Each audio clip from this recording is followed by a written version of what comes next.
Bonsoir tout le monde. Bonsoir. Merci d'être là. On s'excuse pour le mini retard. Donc, on va parler, comme on a dit, de l'avenir de la musique électronique. Moi, c'est Servek Alfala.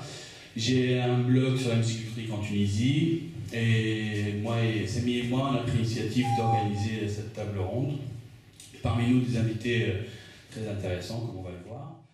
Nous, en France, avec Technopole, on s'est battu pour que le DJ soit reconnu comme une profession artistique, ce qui semblerait être le cas aujourd'hui. Donc on peut être embauché en tant que DJ artiste-interprète. Bon, c'est pas encore complètement... Enfin, toujours un petit peu complexe en France de faire passer les messages de haut jusqu'en bas, parce qu'il y a différentes strates administratives qui filtrent, mais le but, c'est plus une reconnaissance, on va dire, institutionnelle, hein, puisque finalement le musicien a différentes facettes aujourd'hui, et comme on disait, il est souvent producteur et pas uniquement DJ, mais d'un pays à l'autre, ça change beaucoup, et je pense qu'aujourd'hui, ça va certainement se structurer, puisque maintenant on a un business qui est mondial, beaucoup de gens qui ont des enjeux économiques un petit peu plus importants que ce qu'il y avait à l'époque, mais le premier engagement à avoir, c'est de dire que si quelqu'un passe de la musique électronique, puisque ici c'est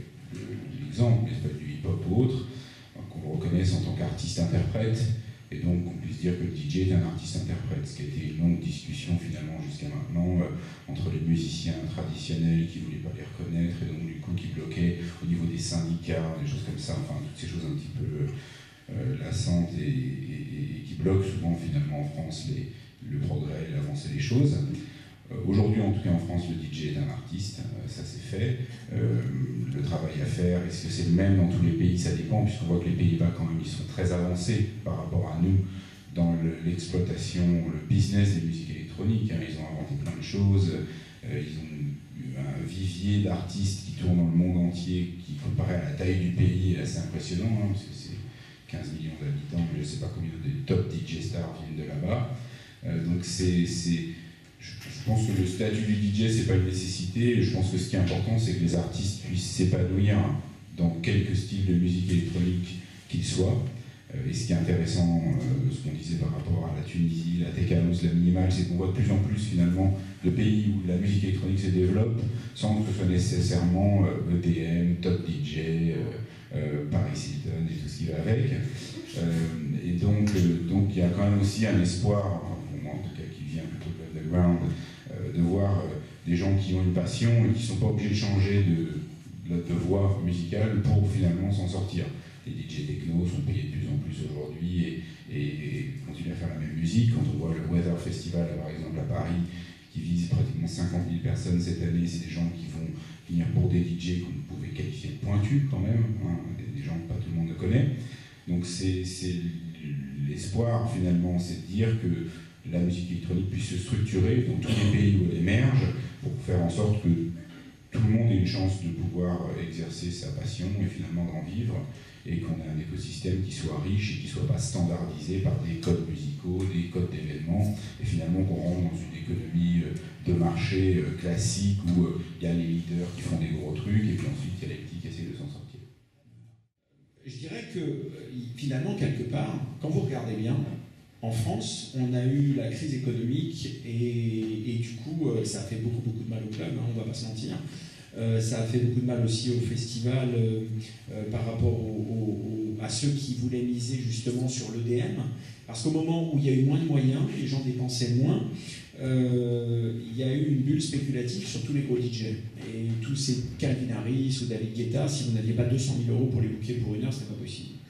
Et quelque part, il s'est passé à peu près la même chose avec la révolution en Tunisie. Et je pense que pour aussi bien, quand vous regardez Berlin, dont tu parlais tout à l'heure, qui n'est pas une ville riche, Paris et la France, qui a eu vraiment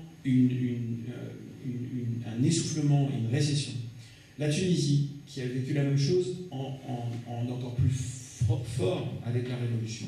Quelque part, pour la scène underground, ça a été un salut. Et ça a été une chance, parce que ça a permis à des artistes plus pointus et plus spé de s'exposer, et du coup, ça a éduqué et ça a contribué à ce que des sonorités plus spé, plus pointues, des artistes plus émergents puissent s'exprimer. Et ça a permis, et quand on regarde bien, aussi bien sur une ville comme Berlin, où il n'y a pas beaucoup d'argent, je le répète parce que, effectivement, comme le disait Mourad tout à l'heure, et je connais bien l'Allemagne, alors c'est intéressant, c'est qu'à Berlin, il y a le slogan en allemand de la ville, c'est pauvre mais sexy, arm aber sexy. Voilà. Donc ça vous résume tout, et c'est la raison pour laquelle c'est devenu le centre de gravité de l'underground. Et Paris est en train de suivre exactement la même trajectoire. Et quand vous regardez d'ailleurs en ce moment à Paris, le clubbing, il est ultra fort. Il revient sur des équations extrêmement intéressantes. Moi, je vois le vendredi soir, quand sur FG, j'ai des problèmes de reach. Je n'ai pas la place pour annoncer tous les événements. Ça reste un problème parce que j'essaie d'annoncer vraiment tout le monde.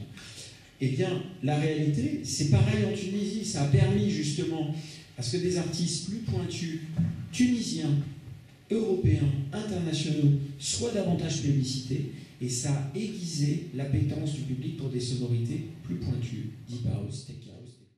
Maintenant, on est rentré dans un cercle vicieux. C'est en fait le talent ne compte pas. C'est plus une affaire de qu'est-ce que tu sais faire, mais plutôt qui tu connais. Ah. Donc, si tu peux... En fait, c'est des DJ RP. Voilà. J'attendais ça, maintenant il va falloir que je parle, parce que le gros problème...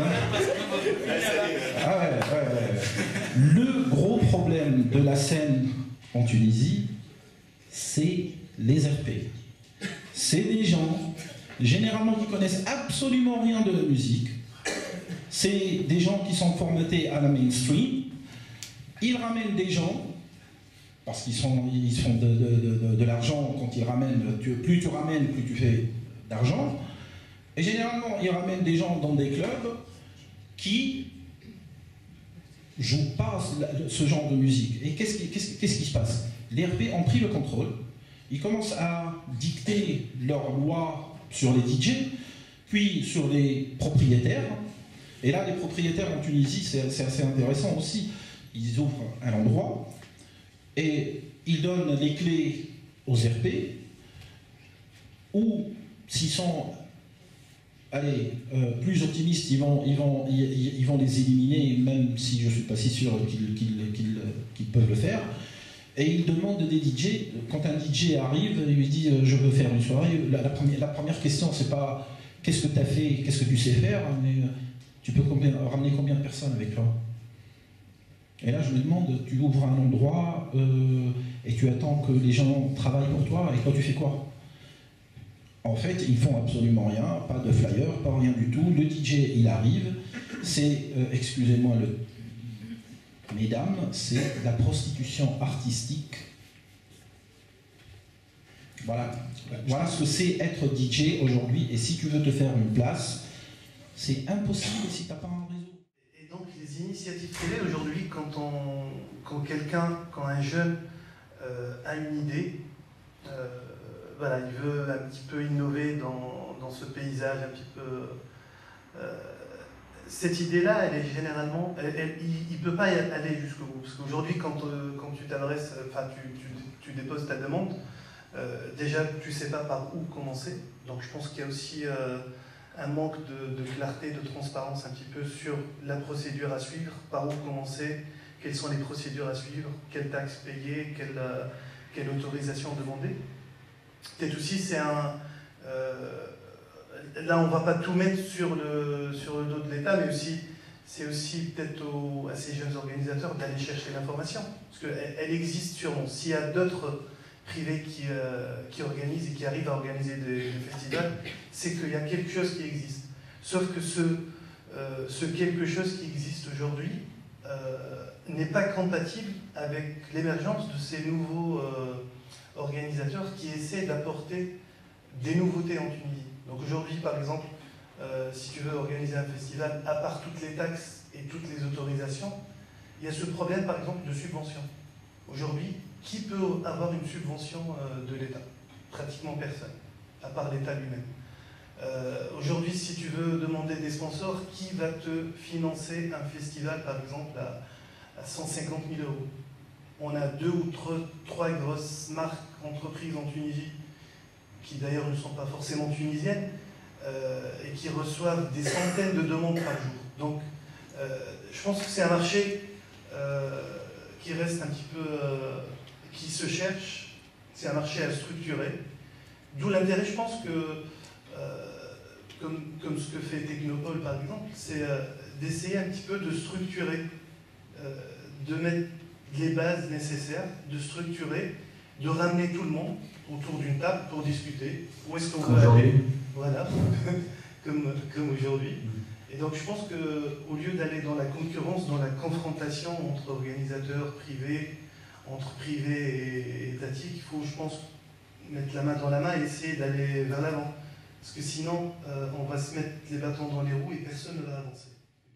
Je pense que tout le monde est un peu fatigué là. Bon, on vous remercie d'être venu. On tient à préciser que c'était une première initiative, on espère qu'il y en aura d'autres.